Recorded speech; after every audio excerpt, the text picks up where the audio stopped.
오늘 제가 복합위기에 대해서, 대한민국 복합위기에 대해서 좀 이제 말씀드리고 싶은 거고요.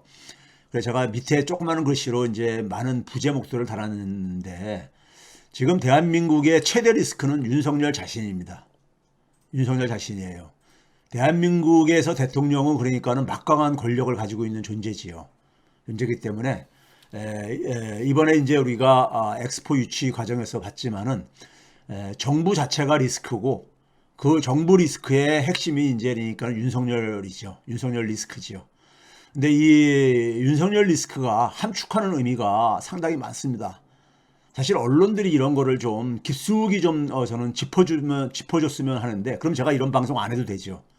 안 해도 되는데 언론에서 짚어주지 않다 보니까 제가 제 나름대로 해석한 거를 그 위기, 특히 저는 뭐 경제 전문가다 보니까 경제 위기와 관련, 제가 또 역사학도다 보니까는 역사적인 하나의 그 시각을 가지고 저는 모든 사안을 이렇게 짚어보는 훈련이 된 사람입니다. 그러다 보니까는, 자, 그 다음에 이제 대한민국 위기는 반드시 온다 그랬어요. 저는 위기가 안 올 확률이 훨씬 작다고 봅니다. 위기가 안 올 확률이. 지금 대한민국은 어떤 상황이냐면요. 대한민국의 위기는요. 지난 한, 그러니까 우리가 사실은 뭐 짧게는 한 30년, 길게 보게 되면요. 100년 이상 동안에 대한민국의 위기는요. 항상 우리가 이제 비유를 하자면요. 요즘 이제 날씨가 추워지다 보니까 감기 걸리신 분들도 많고 그러는데, 모든 분들이 감기를 걸리는 건 아니죠.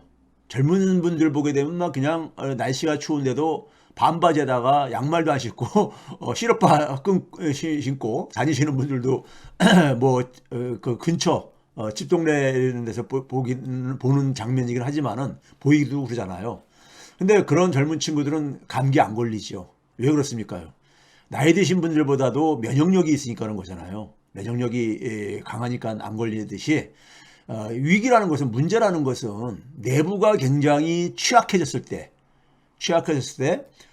외부가 의도적으로 그러니까는 공격을 하거나, 아니면 외부에서 그러니까는 꼭 어떤 특정 사람을 타겟을 삼지 않았어도 감기에 걸리는 경우도 있죠. 날씨가 추워졌을 때니까요. 나이 드신 분들이라든가 면역력이 취약하신 분들이요.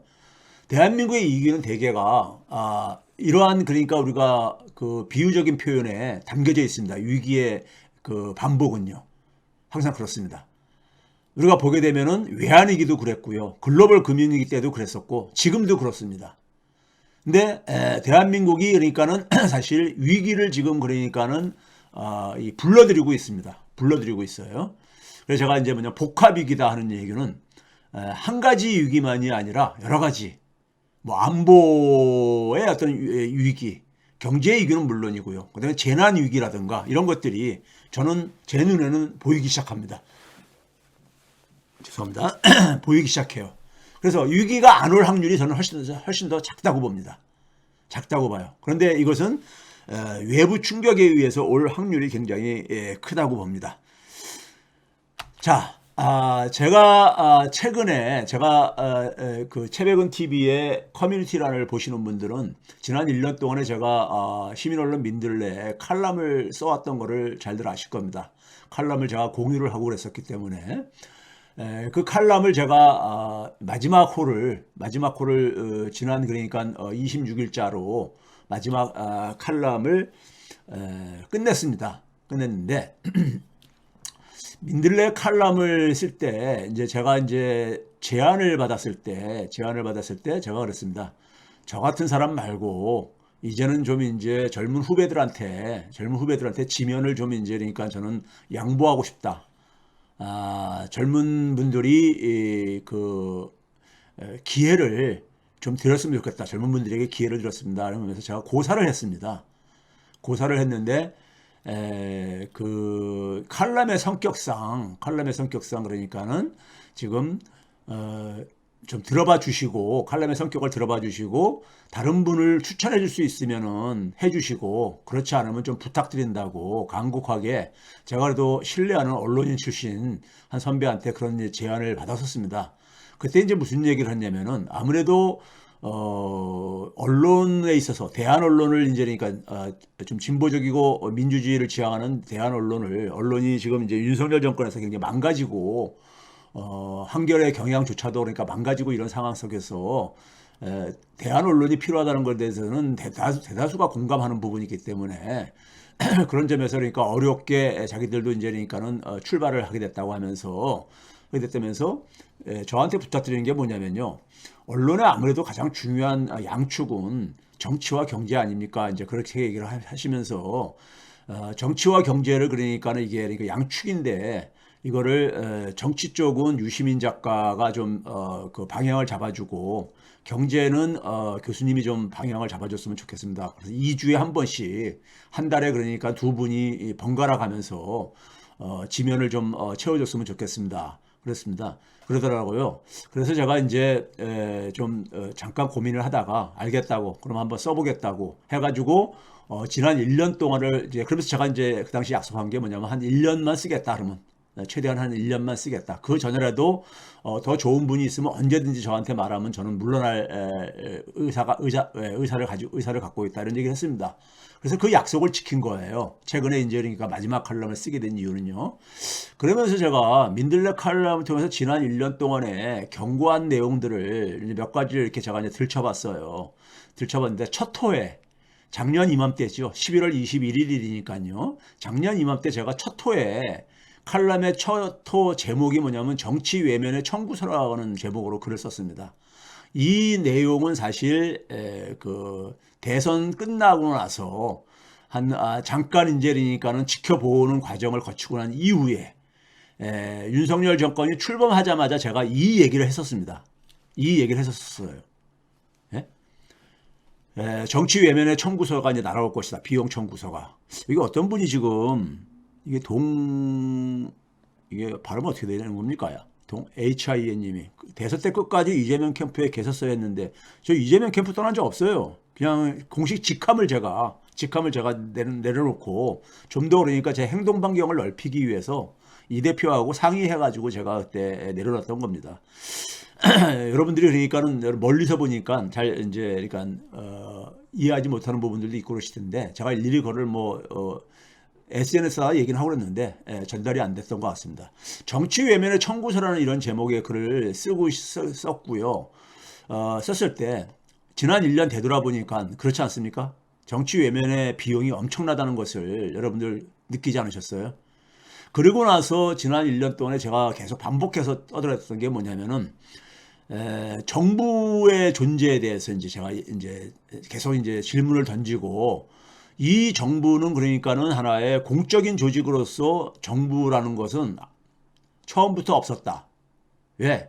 집권 세력들의 가치관, 세계관을 보게 되면 그런 결과는 사실 예정된 것이었다. 예정된 것이었다. 즉, 이 집권 세력들의 그러니까 기본적인 가치관이라는 것은 저는 한마디로 정의해서요. 매판적 특권층이라고 저는 정의를 합니다. 매판적 특권층. 특권층이라는 것은 공적인 자원을, 공공자원을 그러니까 사유화해가지고 자신의 이득 추구를 위해서 사유화하려는 집단이죠. 거기다가 우리나라 특권층은 매판성까지 띄고 있다. 국가 이익조차도 개인의 이익을 위해 가지고 저버릴 수 있는 이런 이제 그 성격을 가지고 있다는 걸 제가 그동안 누차 얘기했잖아요. 예? 그런 집단에게 우리가 일반 국민들이 초등학교 때부터 알고 왔던 정부의 존재의 이유라는 것은 기대할 수가 없었던 거죠. 애시당초부터요. 애시당초부터 기대할 수가 없었던 것이죠. 그렇죠?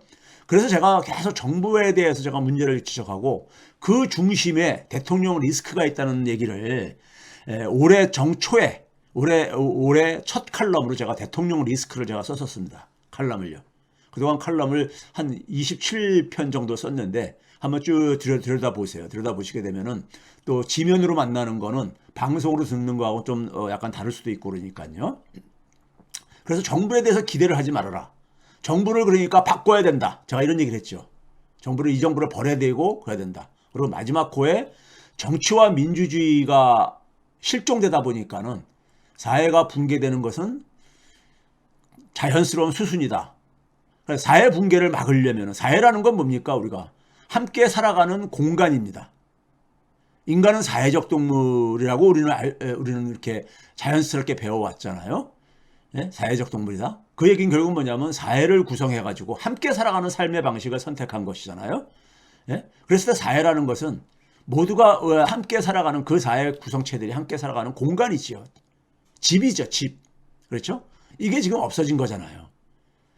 그래서 우리가 각자 도생이라는 말이 많은 국민들 속에서 회자가 됐던 이유도 바로 그런 배경을 가지고 있죠. 그래서 이런 이제 제가 지난 1년 동안에 제가 칼럼을 쓴 이유는 이낙연 씨 왜 설치나요? 제가 마지막에 잠깐 좀 언급을 할 겁니다. 예, 그렇게 하시고요. 자, 그랬을 때 우리 사회는 사회가 무너졌고요. 사회가 사실상 없습니다. 제가 볼 때는 사회가 없습니다. 사회가 없으면은요, 그 나라의 국민들은 굉장히 위기 속에 살아갈 수밖에 없습니다. 하루하루를요. 예측할 수 없는 상황 속에 살아갈 수밖에 없어요. 즉, 이 사회라는 것은 적어도 그러니까 우리가 함께 살아가는, 제가 학생들한테 그런 얘기 하거든요.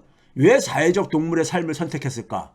그럼 기본적으로 인간도 하나의 동물일 때 동물들에게 가장 강한 욕망이 뭐냐면요. 생존 욕망입니다.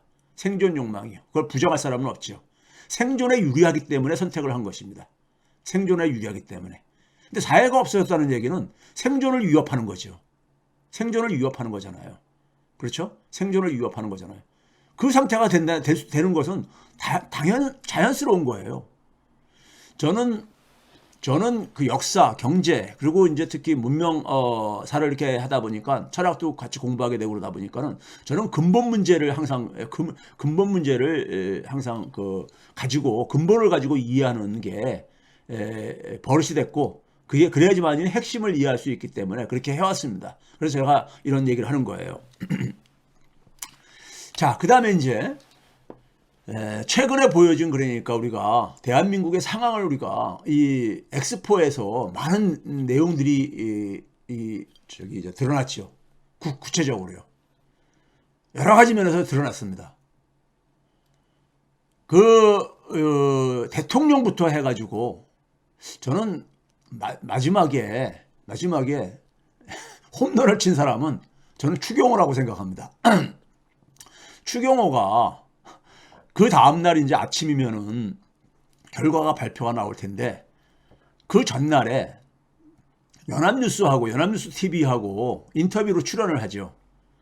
출연을 해가지고 뭐라고 얘기하냐면은 하루도 안 남긴 시점에 한 반나절 남긴 시점에 무슨 얘기를 하냐면요. 막판 뒤집기까지 가능한 판세다.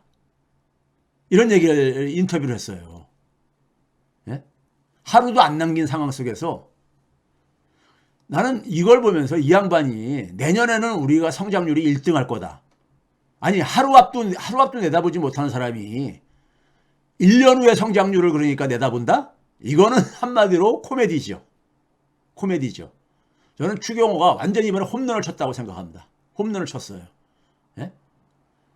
추경호가 홈런을 쳤습니다. 그런데 조선일보에서는 49대 50일까지 쫓아왔다. 2차 투표에서 역전이 가능하다. 물론 이제 뭐 인용 비슷하게 해가지고 취재한 결과를 통해서 보도했지만은 참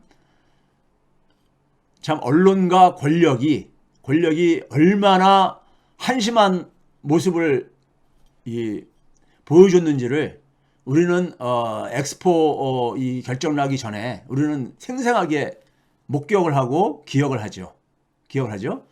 여기서 이제 뭐냐면요. 이것에 대한 첫 번째 의미는 뭐냐면요. 한 나라의 정부, 적어도 세계 경지 10위권 정도에 있는 한 나라가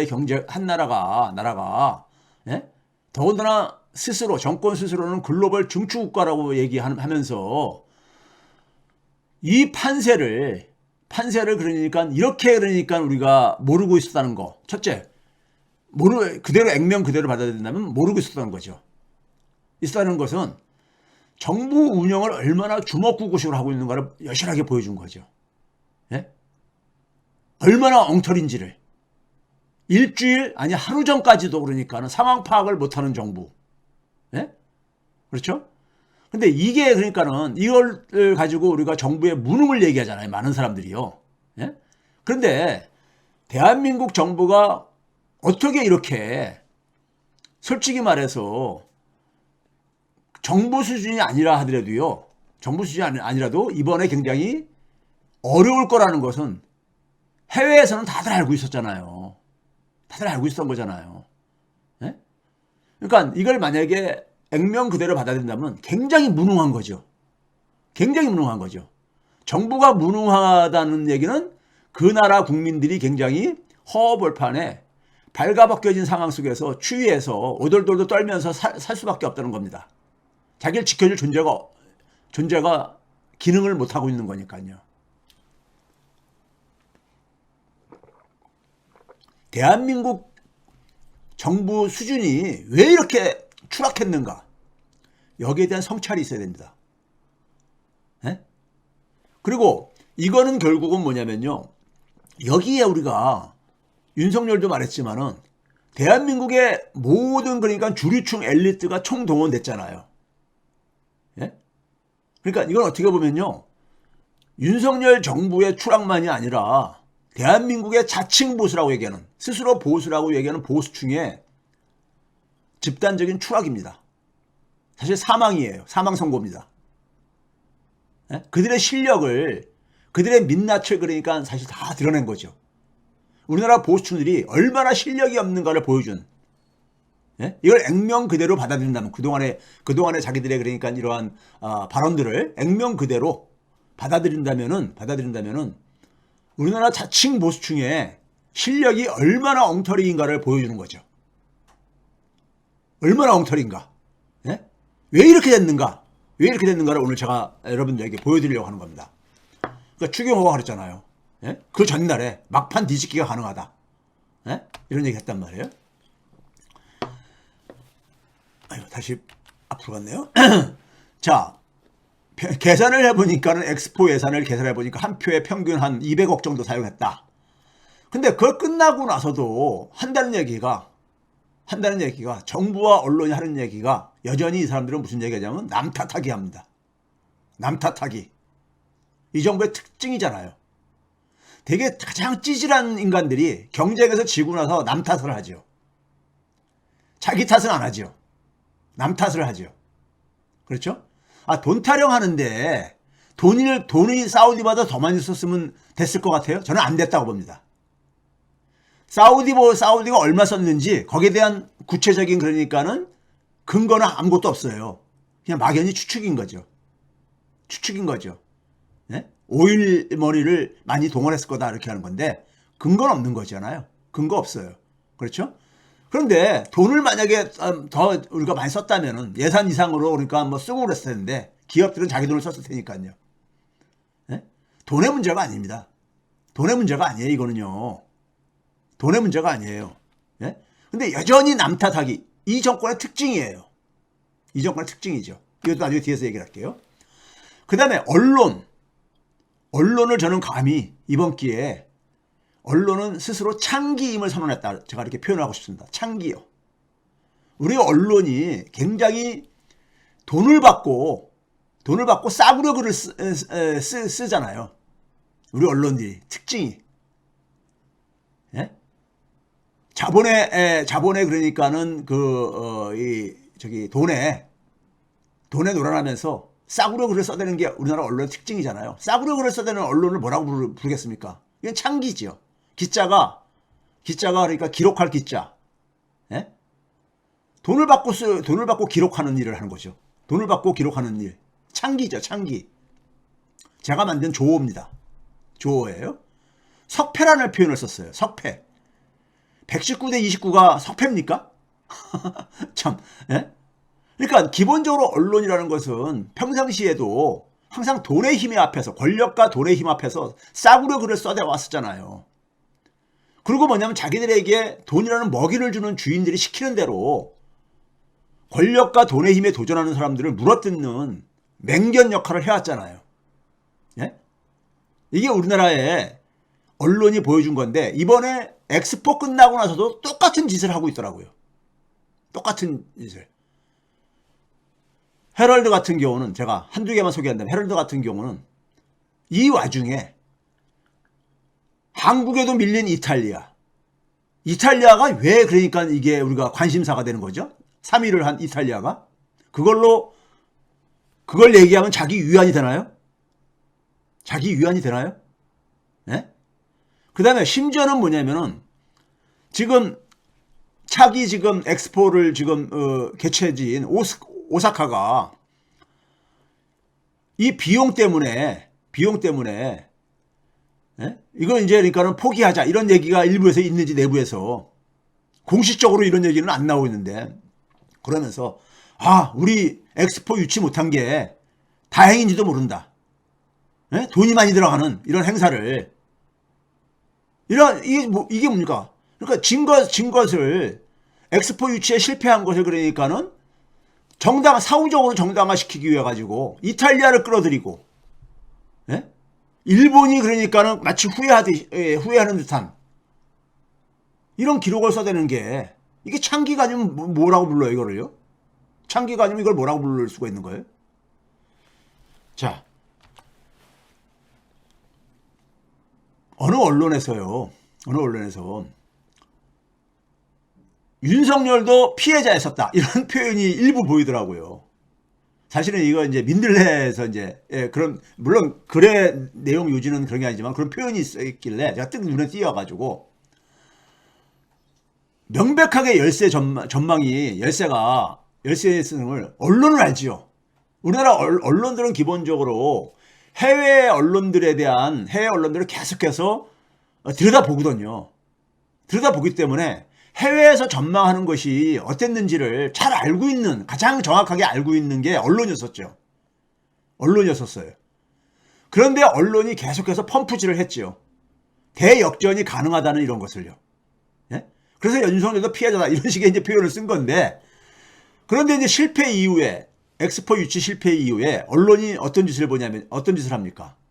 조선일보부터 앞장서 가지고 정보 수집과 판단 역량에서 문제를 드러냈고, 대통령이 앞장선 엑스포 올인 분위기 속에서 객관적 보도가 이루어지지 않았다는 지적이 나온다. 꼭 유체 이탈식으로.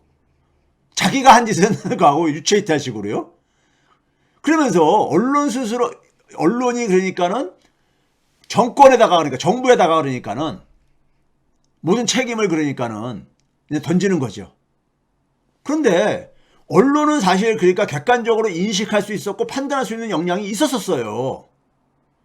그런데 언론 스스로가 먼저 뭐냐면 사기를 쳤잖아요. 예? 그렇죠? 그런데도 불구하고 칭송을 했잖아요. 엑스포 예교 가능할 것처럼. 2차 투표에서 역전승을 할 거다. 이런 얘기를 하면서요. 왜 이렇게 합니까? 예?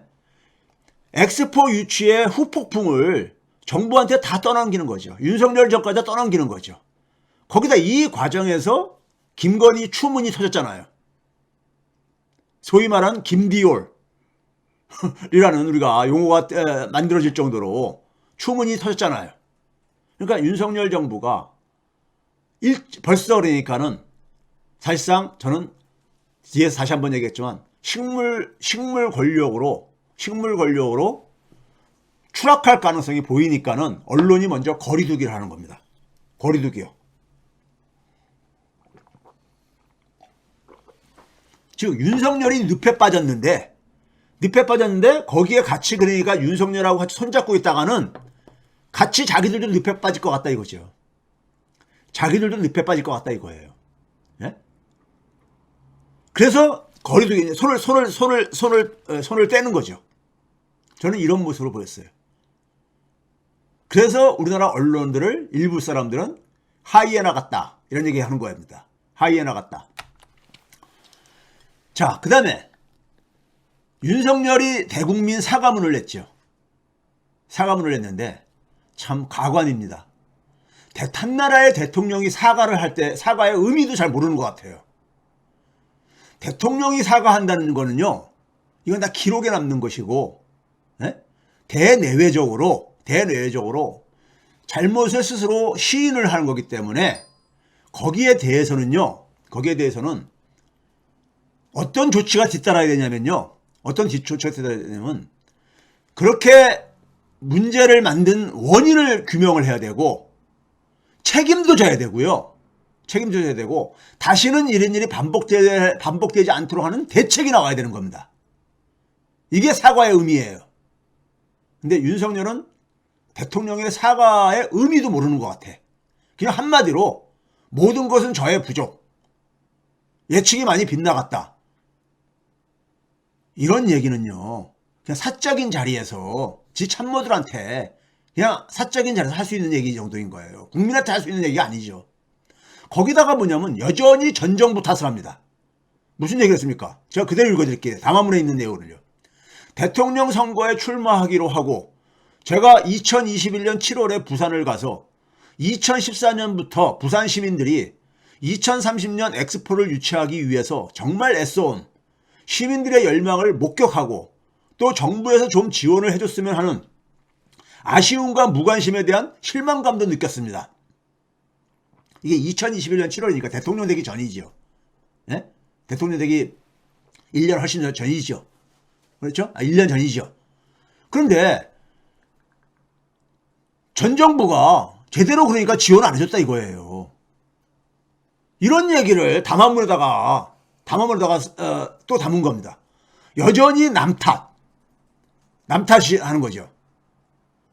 그 다음에 이제 그러면서 뭐라고 했습니까? 마지막에요. 이 모든 것은 전부 저의 부족이라고 생각해 주십시오.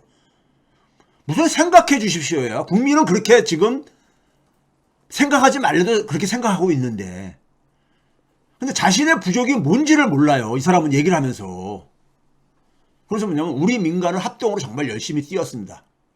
근데 자기가 리더로서 자기가 잘 못했다. 꼭 그래서 자기가 모든 것을 책임을 지는 꼭 리더의 모습을 보여주는 듯한 이런 쇼만 하는 거예요. 쇼만 하는 거예요. 구체적으로 뭐가 부족했는지에 대해서 한마디도 없어요. 한마디도 없어요.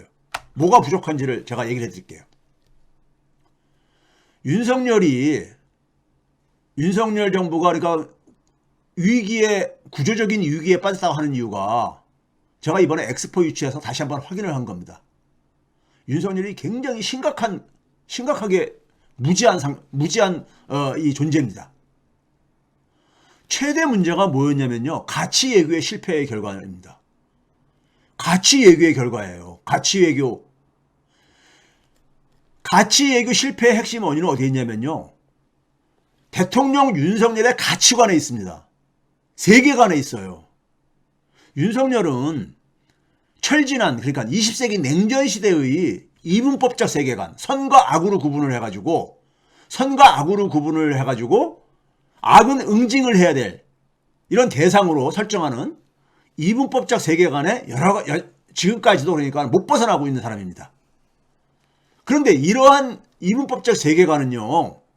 20세기 세계관일 뿐만 아니라 그 20세기에서도 미국이나 소위 말해서 우리가 전 세계를 놓을 때 20세기는 우리가 중심국가하고 주변국가로 나누는 이런 인재니까 우리가 대칭구도였었죠. 중심과 주변의 관계는 어떤 겁니까? 중심국가는 주변국에 대해 영향을 미칠 수 있어도 주변국가는 중심국에다가 영향을 미치지 못하는 이런 관계지요. 실질적으로 다원화가 된 사회가 아니지요. 형태적으로만 다원화됐을 뿐이지 세계에 수백 개 국가가 있을 뿐이지 다 똑같은 국가가 아니란 얘기죠. 주권이 똑같이 존중되는 그런 관계가 아니지요. 소위 말하는 중심국가가 절대적인 영향력을 힘을 가지고 있는 그러한 국제관계잖아요. 예? 이러한 시대관 속에서 소위 중심국가들이만이 가질 수 있는 세계관이지요. 예? 세계관입니다. 지금 무슨 얘기냐면 중심국가는 주변국가를 포기가 가능합니다. 미국은 한국이 없어도 살 수 있잖아요. 그런데 한국은 미국이 그러니까 우리의 이익에 반하는 선택을 한다고 해가지고 우리가 미국을 그러니까는 포기하거나 버릴 수가 없잖아요. 이게 중심국가하고 주변국가의 관계입니다.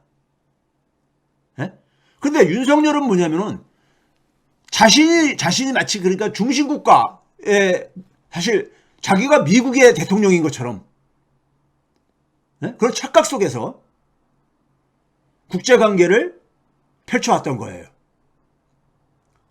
근데 윤석열의 한국은 미국과 일본이 볼 때는 언제든지 자국의 이익을 위해서는 버려지는 카드란 말이에요. 예? 버려질 수 있는 카드죠. 그런 나라가 이분법적인 세계관을 가지고 국제관계를 펼칠 때는 그건 자살행위입니다. 자살행위이죠. 자살행위이죠. 즉 미국과 일본의 이익을 맨 앞에 서가지고 떠들어댈 때 그걸 꼴보기 싫은, 거기에 그러니까는 그걸 꼴보기 싫어하는 많은 나라들이 지구상에 있단 말이에요. 예? 그들 나라들한테 어떻게 보이겠습니까? 대한민국이요. 어떻게 보이겠냐고요. 예? 스스로가 뭐냐면은 스스로가 대한민국의 적들을 굉장히 많이 만든 거예요. 적들을 많이 만든 거야. 스스로가. 예? 적으로 만든다는 얘기 뭡니까? 버리는 거잖아요. 버려놓고서는 표를 구걸을 해? 이거는 넌센스지요. 예? 그렇지 않아요? 적으로 만든 사람한테 우리를 지지해달라? 이건 말이 안 되는 거잖아요. 예? 중심국가는 힘으로라도 자기를 지지하게 할 수 있는 힘이 있기 때문에 할 수 있는 그 전략이 통하기도 합니다. 그런데 대한민국은 그런 나라가 아니잖아요. 예? 그러니까 윤석열이 자기가 가치 해결을 하려면은 적어도 중심국가 이상을 가져야 되는 거예요. 예? 그렇지 않은 나라 주변국 입장 속에서는 최대한 자기의 몸값을 높여가지고 파트너의 이상을 확보하는 것이 최선인 겁니다. 파트너의 이상을 확보하는 것은 일방적으로 충성하는 사람들한테 파트너 자격을 안 부여하죠. 파트너는 동등한 관계거든요. 일방적으로 충성 맹세를 하는 나라는 소위 말해서 종속국가, 부하국가라고 생각하지, 그거를 가지고 행동국가라고 생각하지, 그걸 누가 파트너라고 생각합니까? 그렇죠? 그러니까 윤석열은 자기 자신 스스로가 대한민국을 미국과 일본의 종속국가로 스스로가 규정을 해버렸잖아요. 예? 미국과 일본이 한국을 파트너로 대우를 합니까? 안 하잖아요. 이번에 에이펙 정상회의에서도 확인된 것이고, 우리가 글로벌 중추국가로서의 위상이 조금 그러니까 우리가 다가갔던 적이 언제 있었냐면요. 문재인 정권, 그것도 팬데믹 기간에 보여줬었던 문재인 정권의 국제 리더십이 그때 잠깐 반짝했었어요. 반짝. 예? 그러니까 우리가 자고 일어나 보니까 선진국이 된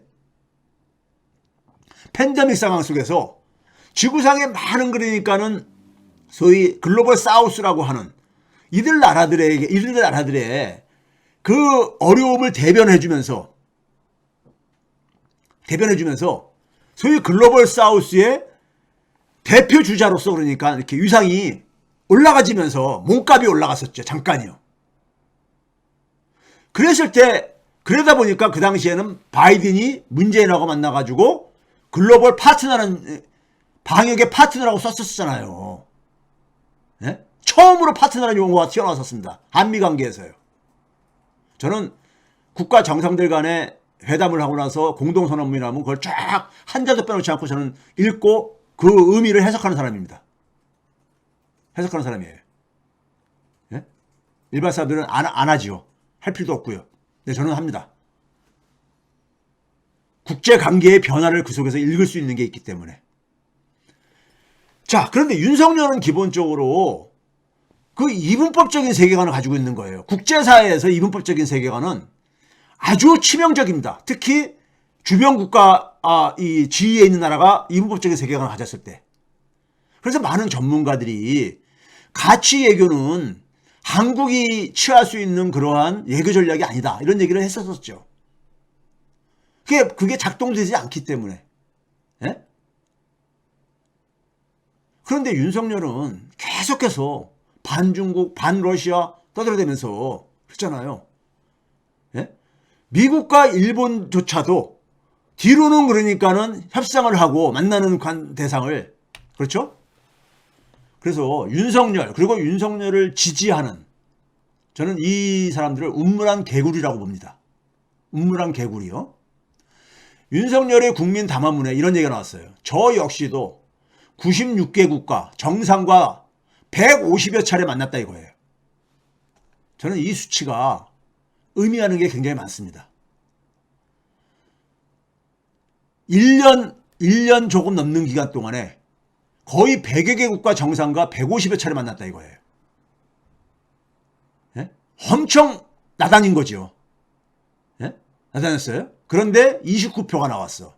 문제는 여기에 모든 게 담겨 있는 겁니다. 모든 게 담겨 있는 거야. 96개 국가 150여 차례 만났는데 표는 29표가 나왔다. 그 얘기는 뭐겠습니까? 예? 만난다고 해가지고 지지로 안 이어졌다는 얘기잖아요. 지지는 어디에서 나오는 거냐? 그 나라 국가가 한국을 지지했을 때 자기들한테도 도움이 된다는, 그리고 한국을 지지하는 것이 명분에도 있다, 부합한다, 이런 것을 줘야지, 공감대를 줘야지만이 지지가 나오는 거죠. 그냥 만난다고 해서 지지가 나오는 겁니까? 예? 그런 게 아니잖아요. 국가관계라는 것이요. 근데 저는 여기서 또 한 가지 가는 게 뭐냐면은, 최근에 여론조사 갤럽에서 이 엑스포 유치 발표 전후를 통해서 28일부터 30일 사이에 조사한 거라고 하는데, 윤석열에 대한 긍정평가 이후 1위가 외교로 나오는 걸 보고서는 저는 이게 우리나라 국민들의 좀 죄송한 표현이지만 수준이다. 우리가 그런 말 있잖아요. 국민 수준이 그 나라 대통령 수준을 결정한다. 이런 말이 있잖아요. 예? 그러니까 해외 열심히 이렇게 순방하고 다니면은 이 40% 정도, 40%가 넘는 국민들은 일을 열심히 하고 뭔가 우리가 성과를 만들어낸다고 착각을 하고 계시는 거야. 착각을 하고 계시는 거야. 그럼 어떤 분은 그래. 언론에서 그렇게 보도했잖아요. 아까 제가 얘기했잖아요. 기자가 그렇게 보도한다고 해서 그렇게 쓰면 그건 어른이 아니라고. 자기 판단 능력이 없는 거잖아요. 조선일보 가지고 세계를 해석하고 조선일보의 눈으로 세계를 쳐다보는 거잖아요. 그건 아바타지요. 아바타. 독립적인 인간이 아니지요. 예? 이 그나마 잘하는 게 외교라고 평가한 게 국민 중에 42%다. 갤럽 조사를 그대로 액면 그대로 받아들일 때 지지층 국민들의 의식 수준이 얼마나 낮은가를 보여주는 거라고 저는 봅니다. 국민도 문제가 있는 건 저는 지적을 해야 되는 게 대학 선생의 저는 의무라고 생각하기 때문에 이 얘기를 하는 겁니다. 솔직히 이게 지난 대선 과정에서 윤석열에 대한 잘못된 판단, 일부는 한 30%는 자기 소신, 자기하고 똑같다고 생각해서 지지했겠지만은 상당히 많은 국민들이 잘못한 판단 후회하는 국민들 많잖아요. 그걸 되풀이하고 있는 겁니다. 되풀이하고 있는 거야. 해외 나가면 뭔가 그러니까는 저 사람이 설마 놀러 다니겠어? 예? 국민의 세금을 가지고 일하러 다니겠지? 예? 피곤할 텐데 열심히 일하네. 이렇게 단순하게 생각해가지고 이거를 외교는 잘한다고 이렇게 평가를 했다면은 그 국민들, 그렇게 판단한 국민들은 그런 대통령을 가질 수밖에 없는 겁니다. 예?